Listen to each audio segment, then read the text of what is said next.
जिस प्रकार गरुड़ ने राम और लक्ष्मण को मेघनाद के नागपाश से बचाया था, ठीक उसी प्रकार कहा जाता है कदम्बवास और भुवने कमल ने पृथ्वीराज को प्रारंभिक समय में कठिनाइयों से सुरक्षित रखा था। तो आज ऐसे ही शासक की कथा जानेंगे राजपूत इतिहास के अंतर्गत। जिस राजपूत शासक को प्रारंभिक समय में ऐसे सेनापति और रक्षक प्राप्त हुए जिन्होंने अपने आप को अपने शासक की सुरक्षा में पूरी तरीके से झोंक रखा था, और ये सेनानायक और मुखिया थे कदम्बवास और भुवने कमल। और उनकी सेवा जिस राजा को प्राप्त हुई थी वो था पृथ्वीराज चौहान, जो कि अजमेर के चौहान वंश का अंतिम शासक हुआ है। तो आइए आज के राजपूत इतिहास की कड़ी में उन्हीं पृथ्वीराज चौहान तरते के गाथा को जानते हैं। पृथ्वीराज चौहान, जिनका जन्म 1166 ईस्वी के अंदर अनिल पाटन गुजरात के अंदर हुआ था, जिनके पिता सोमेश्वर चौहान थे और उनकी माता कर्पूरी देवी थी, और माता कर्पूरी देवी के नियंत्रण में ही इन्होंने राज्य शुरुआत की थी। पृथ्वीराज चौहान का राज्यकाल 1177 ईस्वी से 1192 ईस्वी तक था। ये अजमेर के प्रतिभाशाली और अंतिम चौहान शासक रहे हैं। 1177 ईस्वी में जब इन्होंने अपनी माता कर्पूरी देवी के संरक्षण में राज्य प्राप्त किया था, तब इनकी उम्र मात्र 11 साल की थी, यानी ये बहुत छोटे थे। इसीलिए इनकी माता ने इनको संरक्षण दिया था। इतिहास में पृथ्वीराज चौहान को राय पिथौरा नाम से भी जाना गया है। सोमेश्वर चौहान, जिनकी अल्पकाल के अंदर ही 1177 ईस्वी के आसपास मृत्यु हो गई थी, और इसीलिए कर्पूरी देवी को ये शासन संभालना पड़ा था। माता कर्पूरी देवी कलचुरी नृत्य की पुत्री थी और एक कुशल राजनीतिज्ञ थी, और उसने योग्य अधिकारियों की नियुक्ति भी कर रखी थी, यानी इन्हीं अधिकारियों की माध्यम से उसने एक बड़ा राज्य संभाला था। इन अधिकारियों में कदम्बवास, जिसे केमास या केमवास भी कहा गया है, उनको मुख्यमंत्री बना रखा था, जिसने बड़ी ही राजभक्ति के साथ शासन किया था। और सैनिक कार्य को संपादित करने के लिए कर्पूरी देवी ने एक और सुयोग्य अधिकारी की नियुक्ति सेनापति के रूप में कर रखी थी, और ये अधिकारी था भुवने कमल, और ये कर्पूरी देवी का ही संबंधी था।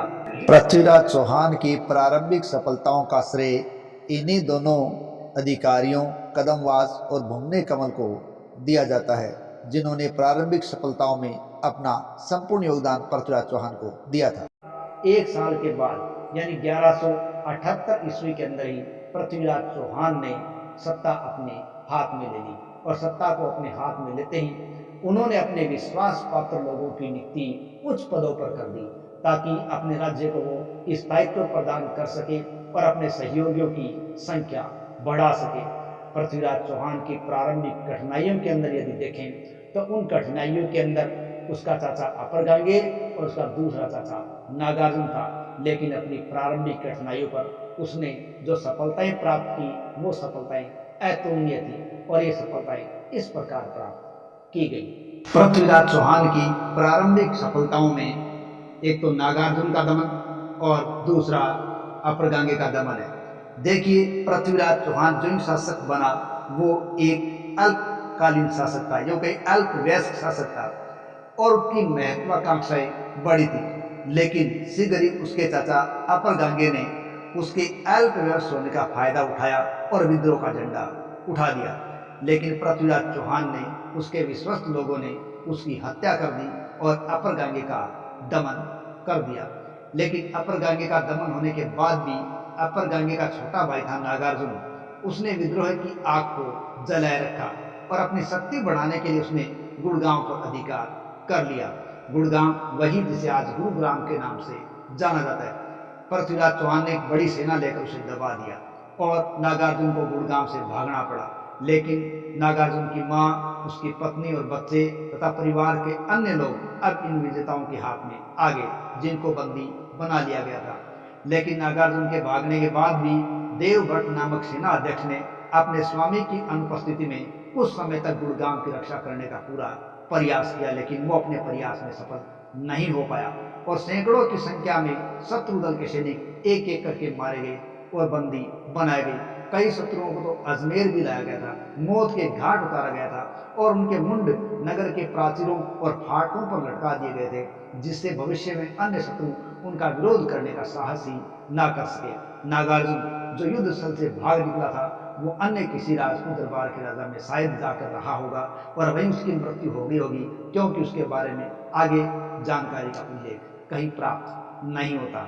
इस उपलब्धि के पश्चात एक नई उपलब्धि थी भंडारकों का दमन, यानी पृथ्वीराज चौहान ने बाद में भंडारकों का भी दमन कर दिया था।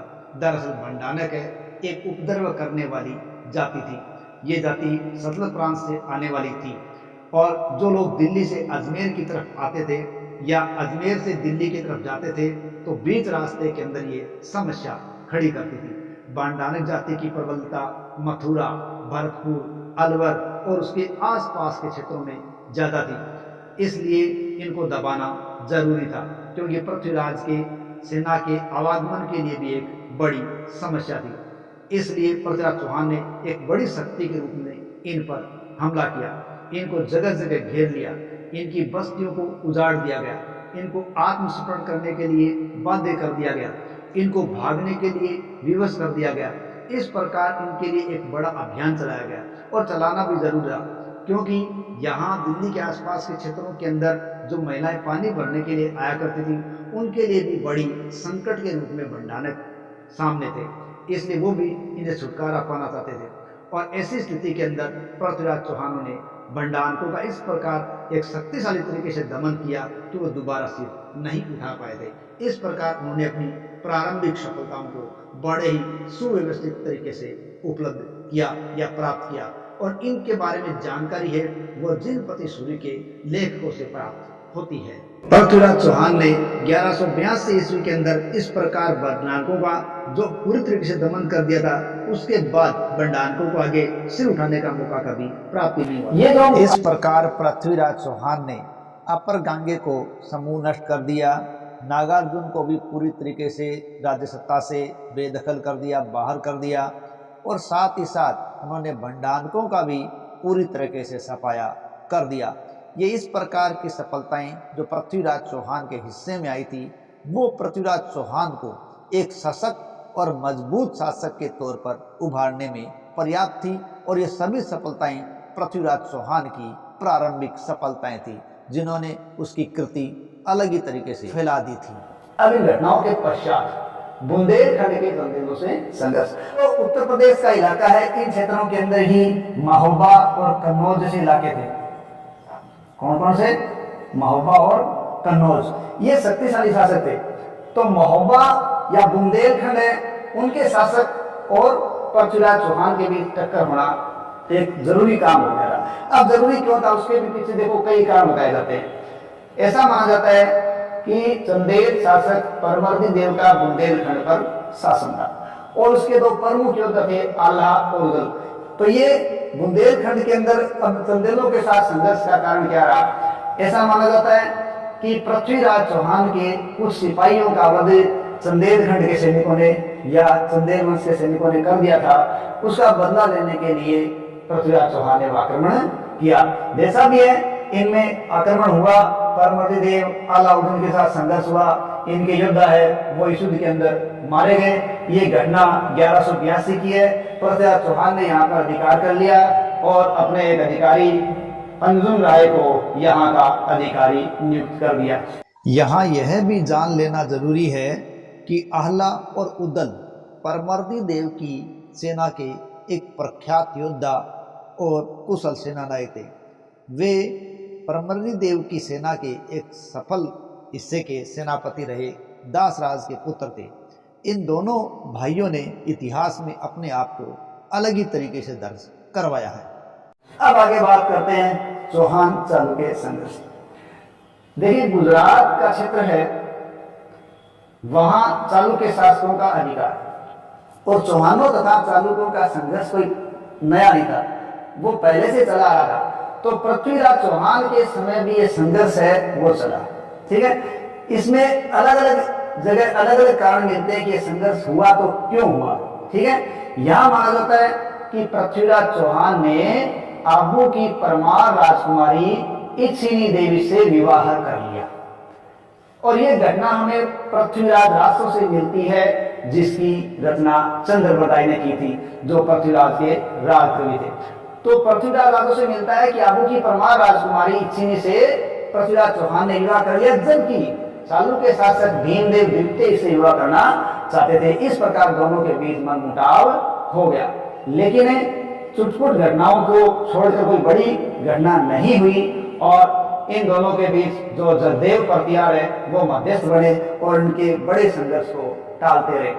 लेकिन हम किसी कारण को मान के बैठ जाएं, ऐसा भी नहीं है। तो आबू का जो क्षेत्र है, उन क्षेत्रों में दोनों की सीमाएं लगभग मिल रही है। तो दोनों शक्तियां हैं वो एक दूसरे की सीमा को स्पर्श कर रही है, इसलिए भी दोनों के बीच युद्ध है वो जरूरी सा हो गया था। ठीक है, तो ये जो घटनाएं हैं, उन घटनाओं की जानकारी हमें गोपीनाथ शर्मा के द्वारा दी जाती है कि किस प्रकार ये इनका संघर्ष हुआ था। अब हम बात करें कन्नौज से संघर्ष। ठीक है, देखिए कन्नौज पृथ्वीराज चौहान के समय का शक्तिशाली राज्य था। कन्नौज के शासक इस वक्त थे जयचंद गढ़वा। दोनों के बीच शत्रुता थी। क्यों? क्योंकि इधर कन्नौज का राज्य वो शक्तिशाली था, दिल्ली पे अधिकार करना चाहता था, और दिल्ली है वो चौहानों के कब्जे में था। वो नहीं चाहते थे कि उनके पास कोई कन्नौज जैसा शक्तिशाली क्षेत्र बना रहे। ये कारण दोनों के बीच युद्ध का था। अगला एक कारण माने तो पृथ्वीराज चौहान ने जयचंद, जो कि कन्नौज के शासक थे, उसकी पुत्री संयोगिता का अपहरण कर दिया था। इस वजह से भी दोनों के बीच विवाद बना हुआ था। कहीं कहीं उस समय के राजस्थानी कुछ इतिहासकारों के द्वारा, अन्य इतिहासकारों के द्वारा पता चलता है, आमदन में ये भ्रांति भी है, आमदन के अंदर ये बात भी है कि मोहम्मद गौरी को जयचंद ने पृथ्वीराज के खिलाफ आमंत्रित किया था कि वो आएंगे तो पृथ्वीराज के साथ संघर्ष में वो उनका सहयोग करेंगे। और उस समय की एक रचना है पुरातन प्रबंध संग्रह। तो पुरातन प्रबंध संग्रह की हम बात करें तो उससे पता चलता है कि पृथ्वीराज चौहान की हार पर जयचंद ने अपनी राजधानी के अंदर खुशियां मनाई थी। मोहम्मद गौरी और पृथ्वीराज चौहान, देखिए मोहम्मद गौरी गजनी का शासक बना, और गजनी का शासक बनने के बाद उसने भी अपने साम्राज्य विस्तार की नीति को अपनाया और उसने मुल्तान पर आक्रमण किया 1175। जब मुल्तान पर आक्रमण किया उस समय मुल्तान पर करमार्थी शिया मुसलमानों का शासन था और मुल्तान को गजनी ने कब्जे में कर लिया। गजनी और ये मुल्तान कब्जे में आने के बाद जब गौरी है उसने आगे बढ़ोतरी की तो गुजरात, सियालकोट, लाहौर आदि पर भी उन्होंने कब्जा कर लिया। हालांकि ऐसा माना जाता है कि गुजरात पर जब मोहम्मद गौरी ने आक्रमण किया तब उनकी हार हुई थी और भारत के अंदर उनकी पहली हार हुई थी। लेकिन जो भी है गुजरात, सियालकोट, लाहौर आदि होते हुए वो कहाँ पहुंचे? पृथ्वीराज चौहान के इलाकों पर पहुंचता है। अब यहाँ बात करें तो अलग अलग इतिहासकार का या उस समय के तात्कालिक ग्रंथों की अपन बात करें तो ऐसा माना जाता है कि कई बार पृथ्वीराज चौहान और गौरी की झड़पें होती है। यदि हम चंद्रबरदाई की रचना पृथ्वीराज रासो के बारे में बात करें तो पृथ्वीराज रासो से पता चलता है कि गौरी और पृथ्वीराज के बीच 21 बार संघर्ष हुआ और गौरी हर बार हारा था और पृथ्वीराज चौहान की हर बार जीत हुई। वही हम हमीर महाकाव्य की अगर बात करें तो पता चलता है पृथ्वीराज चौहान ने मोहम्मद गौरी को 7 बार हराया। इस प्रकार अलग अलग रचना में प्राप्त होते हैं। लेकिन जैसा भी है गौरी बढ़ता हुआ कहाँ पहुंच गया? तराइन तक पहुंचा। लाहौर से जब मोहम्मद गौरी चला तो वो तबरिंद क्षेत्र पे उसने क्या कर लिया? तबरिंद क्षेत्र पर उसने अधिकार कर लिया। तबरिंद पर अधिकार कर लिया और वहां उन्होंने अपने एक व्यक्ति को नियुक्त भी कर दिया। लेकिन नियुक्ति के बाद जब वो आगे कहां बढ़े? तराइन की तरफ बढ़े तो तराइन में इनका सामना पृथ्वीराज चौहान के साथ हुआ। संघर्ष भी जबरदस्त हुआ। लेकिन पृथ्वीराज चौहान के साथ जो उनके दिल्ली के सामंत गोविंद राज थे, उन गोविंद राज के प्रहार के कारण मोहम्मद गौरी घायल हो जाते हैं, भुजा पर लगती है तो वो युद्ध मैदान से भाग जाते हैं और उनकी सेना भी उनके पीछे पीछे भाग जाती है। इस प्रकार मोहम्मद गौरी तराइन के इस प्रथम युद्ध में किससे हार जाते हैं? ये हार जाते हैं किससे? पृथ्वीराज चौहान से। हालांकि तराइन के इस पहले युद्ध में पृथ्वीराज चौहान की जीत हो जाती है, लेकिन यहाँ पृथ्वीराज चौहान एक बहुत बड़ी गलती कर देते हैं, और वो गलती ये होती है कि वो मोहम्मद गौरी की भागती हुई सेना का पीछा नहीं करते और वो सेना भाग जाती है। तत्पश्चात पृथ्वीराज चौहान तबर हिंद की तरफ प्रस्थान करते हैं और तबर हिंद पर गौरी ने कब्जा करके जिस जियाउद्दीन को बिठाया था उसको हटाया जाता है और धन लेकर उसे छोड़ा जाता है। इस प्रकार का संकेत मिलता है। हालांकि यह पता चलता है कि जब दोनों की सेनाएं करनाल क्षेत्र के पास तराइन में आई थी तो पृथ्वीराज चौहान ने गौरी के दक्षिणी और वाम दोनों पक्षों को बहुत ज़्यादा हानि पहुंचाई थी, लेकिन दोनों की सेनाएं लड़ती रही थी। इसी लड़ाई के दौरान मोहम्मद गौरी ने पृथ्वीराज चौहान के सामंत गोविंदराज पर अपने भाले से प्रहार किया और गोविंदराज के दो दांत टूट गए।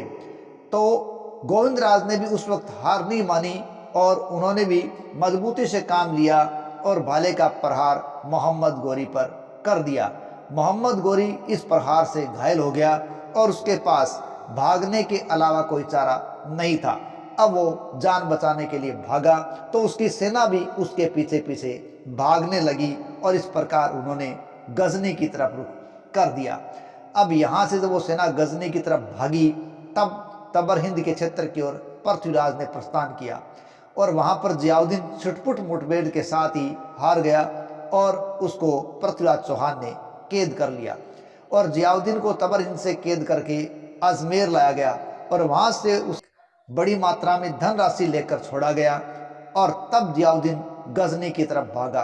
और कहते हैं कि गजनी की तरफ भागता हुआ जब ये जम्मू पहुंचा तब वहां उसे सुल्तान का काफिला मिला और इस प्रकार जम्मू के क्षेत्रों में दोनों की मुलाकात हुई, तब जाके जियाउद्दीन की जान में जान आई थी। इस प्रकार तराइन का जो पहला युद्ध है वो इतिहास के अंदर तुर्कों के लिए एक महान, एक बहुत बड़ी हार के रूप में देखा जाता है जो हिंदुस्तान के इस धरा पर उसे मिली थी। और साथ ही साथ पृथ्वीराज चौहान की जीत इतिहास में एक बड़ी जीत के रूप में देखी जाती है, जो पृथ्वीराज चौहान की चार चांद लगाने वाली एक वीरता साबित हुई थी। लेकिन पृथ्वीराज की इस भागती सेना का पीछा न करने की घटना ने उसे एक ऐसे दोराए पर लाके खड़ा कर दिया जिसका खामियाजा उसे ठीक 1 साल बाद ही उठाना पड़ा था, क्योंकि 1192 में 1 साल बाद तराइन का दूसरा युद्ध हुआ और मोहम्मद गौरी पुनः आया और उसने पृथ्वीराज चौहान को हरा दिया और उसी के साथ अजमेर की चौहान सत्ता समाप्त कर दी। तो अगली कड़ी में चौहानों की इस समाप्ति के बाद या समाप्ति के साथ तराइन के दूसरे युद्ध की बात करेंगे तथा जानेंगे किस प्रकार अजमेर की चौहान सत्ता समाप्त होती है। तब तक के लिए जय हिंद, जय भारत।